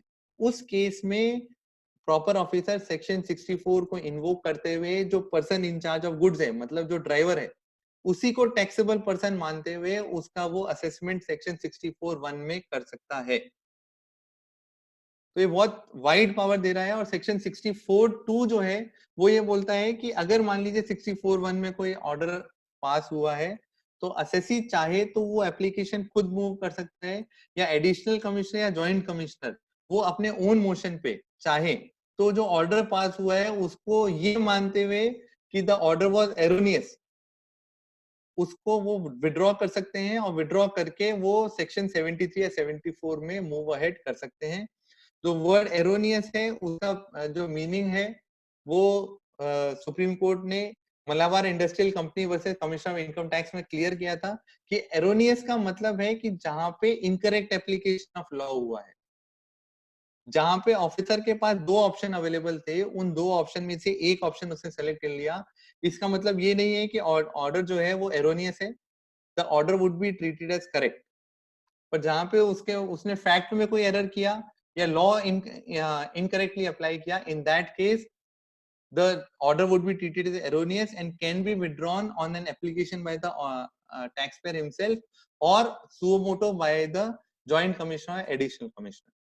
So this was brief discussion on section 64, and as we had some paucity of the time, so I have to run through some slides, but these slides would be available with you for referring purpose, and you can see the slides. And I have, wherever the term is important for the purpose of understanding the section, I have highlighted certain landmark cases in relation to these words, and that word, if understood in the respect of the decision, the meaning which has been given decision, we could properly appreciate the intention and the application of the section.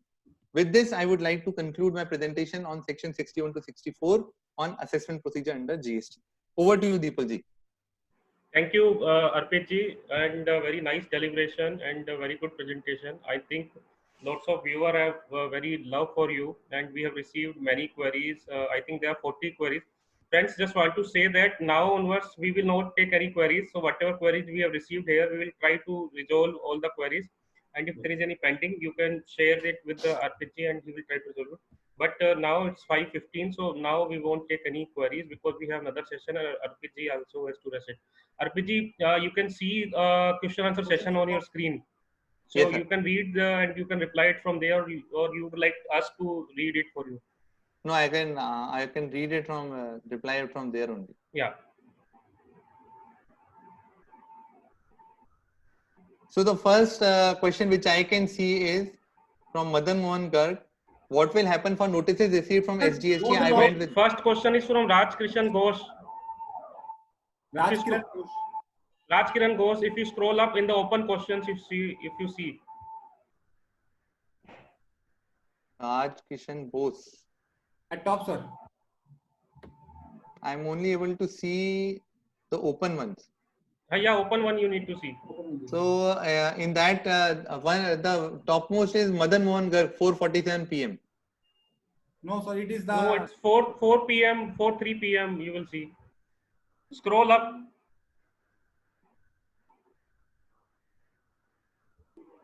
So you can take the queries because I am only able to see queries from 4:47 because my system was closed. That means that chat is not part of that. No issue, sir. You can take it from 4:47. Rest we will read it for you. You start from the 4:47. What will happen for notices received from SGST? I went with the reply of one of my client and officer that we have not yet understand GST notice only whatever received from upper authority and not taken my reply on record and said that whenever we will receive order from authorities you give reply. तो जो मेरे को समझ में आया है कि jurisdictional officer is from SGST only और उसने आपको सेक्शन 61 का नोटिस दिया है. अगर सेक्शन 61 का नोटिस दिया है वो एक्सेप्ट नहीं कर रहा है तो you can just send it by post अगर उन्होंने लेन से मना किया है. और वैसे अगर ऑनलाइन अगर आपको इशू किया है तो आपको कहीं भी मैनुअली लेके जाने की जरूरत नहीं है. Online you can reply to said notice और वो अगर रिप्लाई अगर एक बार रिकॉर्ड में आ गया तो उसके बाद जो भी फर्दर एक्शन है it is responsibility of the officer and you have to do nothing. So only you have to ensure is that a reply has to be furnished.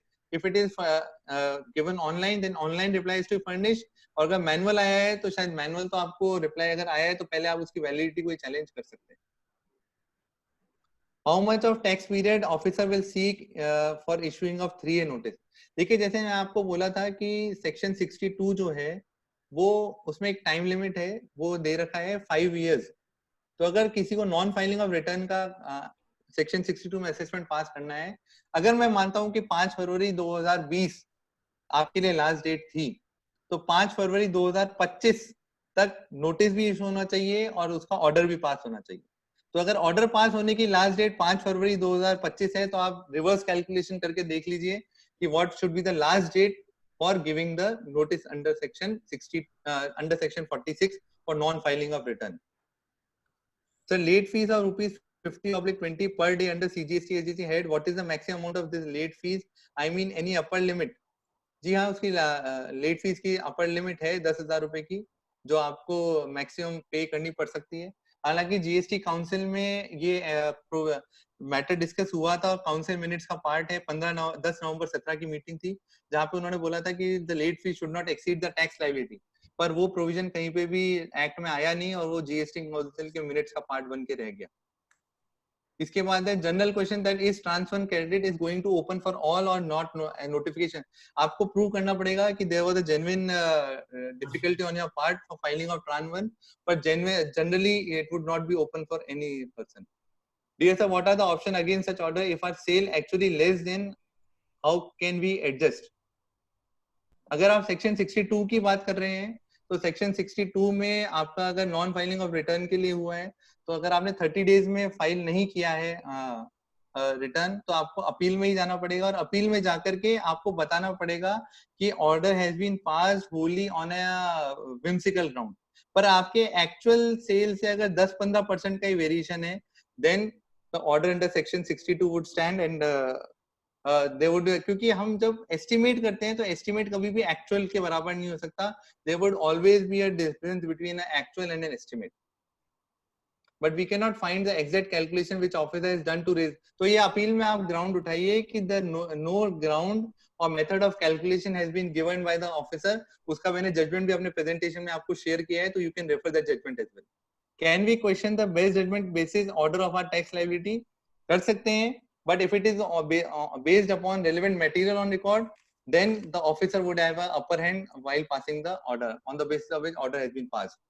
So after the order of tax liability upon best judgment basis is passed, can we file the return with our actual sales and pay? अब देखिए यहाँ पे चीज ये है कि ये जो आपने क्वेरी पूछी है प्रैक्टिकली आज की तारीख में जीएसटी पोर्टल पे इसका किसी का पास भी इसका आंसर नहीं है. आंसर इन द सेंस ऐसे नहीं है कि आपकी एक लाइबिलिटी असेस करी गई, उस लाइबिलिटी को आपने मान लिया 30 डेज में आप उसका रिटर्न फाइल नहीं कर पाए, आपने वो लाइबिलिटी भी पे कर दी, but still the portal would be asking you to file the return of that particular month, क्योंकि आप अगला वाला 3B जब भी भरेंगे तो पहले वाले 3B वो आपसे मांगेगा. तो प्रैक्टिकली यहाँ पे जो हमारा ग्राउंड लेवल है वहां पे भी इशू आया था और this question has been raised to GSTN कि इन केस सेक्शन 62 के ऑर्डर को हमने एक्सेप्ट कर लिया है और पे कर दिया है तो भी हमको सिस्टम जो है वो आगे के रिटर्न फाइल नहीं करने दे रहा, बोल रहा है कि पहले आप वो लाइबिलिटी पे ऑफ करिए. तो अगर मैं वापस से लाइबिलिटी पे करूंगा तो it would B double payment of liability. तो अभी तक इसका जो रेजोल्यूशन है वो जीएसटीएन से आया नहीं है. It is still under process and you can raise a query with the portal. Next is 455. In case of one of my client offers send notice under section 61 data provided in notice are totally wrong and I pursue officer, then he said this data is we have received from higher authority. What is liability of officer for giving wrong data in notice? This is also a case of it. देखिए उनके पास जो general tendency है, जितना हमको पता है, वो जो उनके पास डेटा आ रहा है, it is coming after substantial time lag. तो जनरली जो सेक्शन 61 में जो 3B वर्सेस 2A या 3B वर्सेस 1 जो नोटिस आ रहे हैं, देयर इज अ डिफरेंस, और जब तक वो नोटिस आता है तब तक वो क्वेरी जो डिफरेंस है वो रिजॉल्व चुका होता है. ऐसे केस में आपको सिर्फ ये करना है कि ASMT 11 में आपको अपना रिप्लाई फाइल करना है. Once you have filed the reply, the owner shifts upon the officer to take a subsequent action. There is no further action which has to be taken on your part. But in some case, AO never created liability in DRC 07. He just blocked fund in his bank account. Is it valid? आप देखिए, अगर हम section 83 देखते हैं, तो section 83 की सबसे पहली कंडीशन जो है वो ये बोलता है कि there should be pendency of proceedings. अगर प्रोसीडिंग्स पेंडिंग हैं तभी सेक्शन 83 में अकाउंट अटैच किया जा सकता है, और उसके लिए DRC 07 की लायबिलिटी नहीं. देखिए, provisional attachment of bank account is an extreme power given to the officer, and before exercising such power he has to satisfy the reasons, and the reasons has to be recorded in writing. तो अगर आपका bank account provisionally attach हो गया है, तो पहली चीज तो आपको क्या देखनी है कि क्या आपके अगेंस्ट में कोई प्रोसीडिंग पेंडिंग थी सेक्शन 62, 63, 64, 67 या 73, 74 में. अगर आपके अगेंस्ट में कोई प्रोसीडिंग पेंडिंग नहीं थी, तो you can very well challenge the order for provisional attachment of bank account. अगर आपके पास आपके अगेंस्ट में कोई प्रोसीडिंग पेंडिंग थी, तो you should ask for the reasons which have been recorded in writing. If the reasons have not been recorded in writing, it can again be challenged and quashed by relevant high court.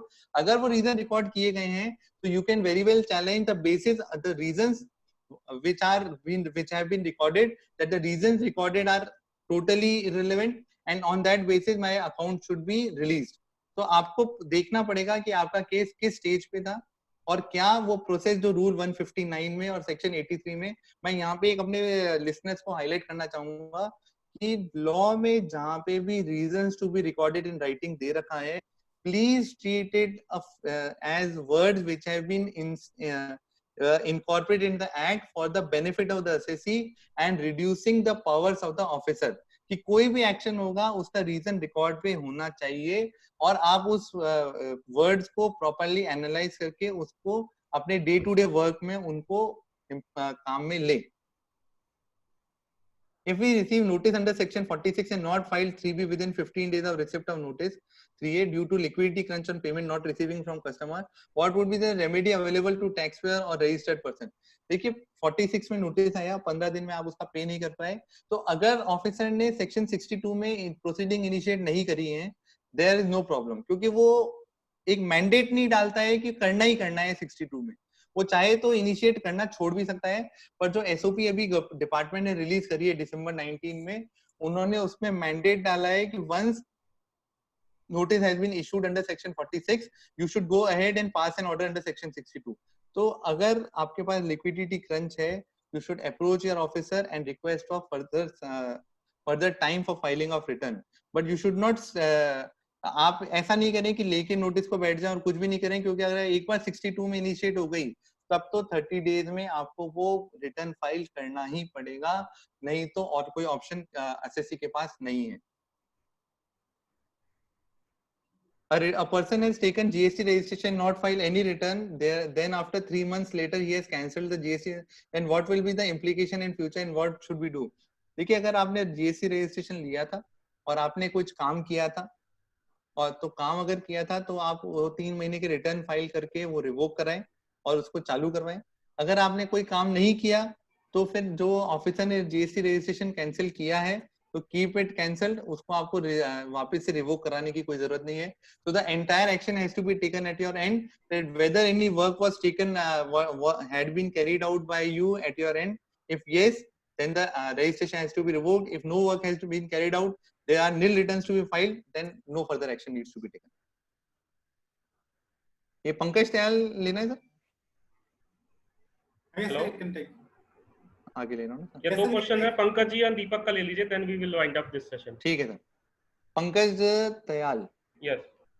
if a person have turnover from April 17 to June 17, 15 lakh, which is exempt under relevant law, and turnover of July 17 to March 18 was 14 lakh, whether GST registration is required for financial year 17-18 और financial year 17-18, तो वो तो आपको ये देखना पड़ेगा ना कि आपका रेलेवेंट लॉ में 1 जुलाई 17 के बाद में आपका टर्नओवर कितना है. अगर वो 20 लाख रुपीस से क्रॉस हुआ है एग्रीगेट टर्नओवर, तो आपको रजिस्ट्रेशन लेना है, नहीं तो आपको रजिस्ट्रेशन लेने की जरूरत नहीं है, क्योंकि वो पुराने एक्ट का टर्नओवर है और पुराने एक्ट का टर्नओवर आपको इस एक्ट की लायबिलिटी को गवर्न नहीं कर सकता. और इसका हम सपोर्ट अगर लेना चाहें तो सेक्शन 44 में जो क्लैरिफिकेशन आया था, जहाँ पे एग्रीगेट टर्नओवर को उन्होंने सेक्शन 44 के लिए जुलाई 17 से मार्च 18 का ही काउंट किया था, तो आप उसी का बेस लेकर के इसकी लायबिलिटी को चैलेंज कर सकते हैं. और नेक्स्ट किसका लेना है सर? लास्ट क्वेश्चन दीपक लोहिया का आ रहा होगा. Whether assessment under section 63 means registration would be first granted to the person, this is logical since he was supposed to take. हाँ जी, वहाँ पे ऑफिसर जो है उनके पास पावर होती है to grant suo motu registration, and any action under section 63 would be taken after giving a suo motu registration to the assessee, and once a suo motu registration is given to the assessee, then only proceeding would be undertaken. क्योंकि देखिए, अगर जहाँ पे हमने देखा ASMT में जहाँ पे 14 में उनको नोटिस दिया गया, तो DRC 01 में लाइबिलिटी अपलोड करनी है, तो अनलेस अंटिल रजिस्ट्रेशन नहीं दिया जाएगा तब तक DRC 01 में लाइबिलिटी अपलोड नहीं होगी, और उसके बाद में DRC 01 में उनको लाइबिलिटी इंटीमेट करनी है और फिर DRC 07 में उसको अपलोड करना है, तो रजिस्ट्रेशन दिया जाएगा and to be granted suo motu by the officer. So this is by this we complete the query session, although not all the queries have been answered, but due to paucity of time, to the best extent I have tried to reply the questions. Thank you very much, Arpit ji. Such a fruitful session, and you will admitted this fact that in starting we have around 250 participants, and up to 515 we have around 240 participants. That show that all the participants are enjoying your presentation. So that is very fruitful, and thank you very much for coming on this platform and enlighten all the participants. I once again thank you and thank you Akash Gaurji for sparing his precious time to come on this platform. To all the participants, I am again repeating what I have said in the starting of this webinar. Friends, all the PPT and the recording of this session will be available as soon as possible on the website of Study Cafe. So don't worry, we will not miss your any PPT or any video, or recording will be available as soon as possible. Now I hand over to Deepak ji. Thank you, friends, and thank you, Sangam ji. I would like to give my gratitude to all our audience who made our webinar series success and this lockdown period success.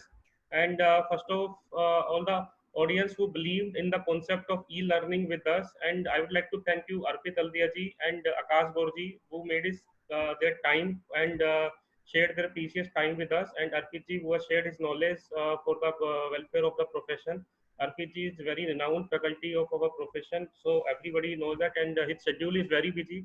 So I requested Arpit ji to give us some time, and immediately Arpit ji has given his time. And at last, I would like to thank you, Sangam ji, also, who has given his heart and soul to make this idea, beautiful and make this idea happen. Sangam ji is continuously doing all the work with us, and to make this series successful, and this webinar series as well as our evening course as well successful. So Sangam ji is giving his continuous time and continuous idea. So thank you, Sangam ji, once again. And friends, just a reminder, we have a webinar at 6 p.m. So you have half an hour time to go for a tea and have some snacks. 6 o'clock, we will meet again with our text guru, Girish Ahuja ji. Ahuja ji will take the session today.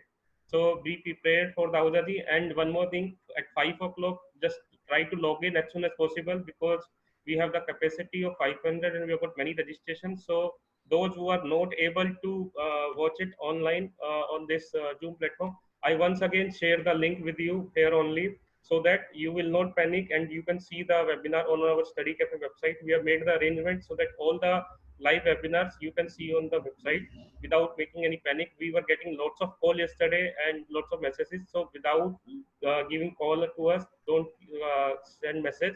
Just click on the link. You will be able to see the webinar. And like Sangam ji has said, whatever material we are receiving from the faculties, we are getting a lot of demand from the material used during the webinars. So all materials, we are not going to keep it with us. These materials are with you. These materials are for the participants, for the audience. We are not going to keep these materials. Whatever material we received from the faculties, we are sharing it immediately. And that link also, I've shared it many times on this chat box as well as on our Study Cafe website. Once you visit studycafe.in, you will be able to see your background material. And one more thing I would like to say, that you can keep sharing your articles with us. Let me just share the screen. Arpit ji is also sharing his article. Since last few days, I'm telling you that, those who have courage to write, just keep writing, and we will share your articles. We will keep on sharing whatever articles you will write for us. So, like I told you, there are many renowned faculties who are sharing their articles with us. Arpit ji is one of them. Arpit ji is also sharing his articles with us on continuous basis. And I would like to say that you can share your articles with us on the contact@studycafe.in. Whatever articles you will share with us, it will be immediately published on our website with your name, email ID, phone number, contact information. So due credit of your articles will be on you, but we just want authors and we just want audience to keep writing so that you can have the platform where your articles will be published. You can share it on the large scale with the people. So keep writing and keep sharing your articles with us on the email ID contact@studycafe.in. I once again thank you, Arpit ji. I thank you, Akash Kaur ji, for coming here, for giving his time. And I also thank you, Sangam ji, once again. Thank you very much, everyone. And Thank just you. one minute, I just share the link of our online study cafe channel so that at 6 o'clock people don't panic. That link I'm just sharing with the participants. Then we'll end up our today's session. Thank you, Deepak ji. Thank you, Sangam ji. Thank you, Akash ji. Thank you, Thank you, Akash ji. sir. Thank you. Thank you, sir. Thank you. Giving me Thank the you, Deepak ji. opportunity to discuss. Thank you very much. Thanks, sir. It's always honor that you came on our platform. Thank you very much, Arpit Thank ji. you, sir. Thank you, sir. Thank you, sir. Thank you.